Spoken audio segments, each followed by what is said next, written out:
নমস্কার।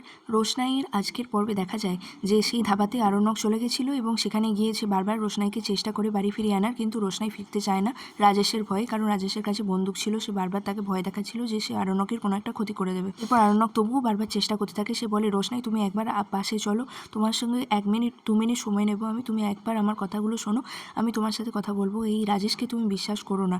রোশনাই বলে, না স্যারজি, আমি যাব না, আপনি বাড়ি ফিরে যান, আমি রাজেশের সাথেই যাব, কারণ রাজেশ আমাকে সাপোর্ট করেছে, আমি বেনারস ফিরে যাব। অর্ণব রোশনাইয়ের দিকে তাকিয়ে থাকে। সে বারবার চেষ্টা করলেও রোশনাই কেন তার সাথে যেতে চায় না সে বুঝতে পারছে না।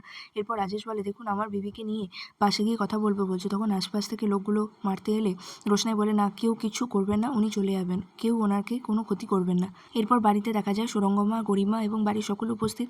সেখানে আবার বলা হয় যে সুরঙ্গমা বলে যে তার যে হাজব্যান্ডের নাম্বার দিয়েছিল তাতে ফোন করলে তো কোনোদিন সুইচ অফ বা কোনোদিন রিপ্লাই আসে না, এটা ব্যাপারটা বুঝতে পারছি না, ভাবছি পুলিশকে দিয়ে ট্র্যাক করাবো। গরিমা বলে, আচ্ছা ও তো বিবাহিত, তাহলে আরণ্যক কেন ওকে বারবার আটকে রাখতে চাইছে? এই নিয়ে বিভিন্ন ধরনের কথা হতে থাকে বাড়িতে। একে না ফিরিয়ে আনতে পেরে আরণ্যক তার কথাগুলো ভাবতে থাকে এবং প্রচণ্ড জোরে বাইক চালিয়ে রাস্তা দিয়ে আসতে থাকে এবং হঠাৎ করেই একটা গাড়ির সাথে তার অ্যাক্সিডেন্ট হয়ে যায়।